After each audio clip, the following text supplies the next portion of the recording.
코로나19 상황 속에서 감춰졌던 의료비의 문제점을 고발하는 두 번째 보도입니다. 이번에도 원주의료원 얘기인데요. 지방자치단체가 저소득층을 돕기 위해서 마련한 인건비를 부당하게 받아 썼다가 적발이 되면서 뒤늦게 반납한 것으로 드러났습니다. 이청초 기자입니다. 보호자가 없는 병실 운영 사업. 간병비가 부담스러운 저소득층을 돕는 사업입니다. 환자를 가족 대신 간병인이 돌봐줍니다. 간병인의 인건비는 강원도와 시군에서 부담합니다. 원주의료원도 이 사업을 담당했습니다. 문제는 2022년 발생했습니다. 당시 코로나19 때문에 보호자 없는 병실이 비게 됐습니다. 그러자 여기에 배치됐던 간병인들을 코로나 병상으로 돌렸습니다. 이렇게 하려면 간병인들의 인건비를 의료원에서 부담했어야 합니다. 하지만 원주의료원은 강원도와 원주시에서 인건비를 타냈습니다. 1년치 1억 3천여만 원이었습니다. 나중에 잘못됐다는 지적을 받고서야 돈을 반납했습니다.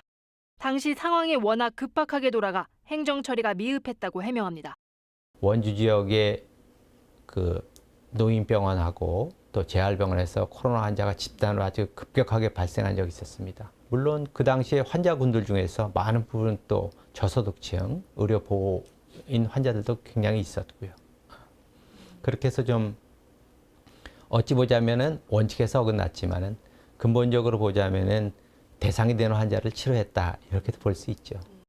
하지만 취재 결과 강원도 내 의료원은 도와 시군이 주는 인건비를 이런 식으로 쓰지 말라는 공문이 한참 전에 시달된 상태였습니다.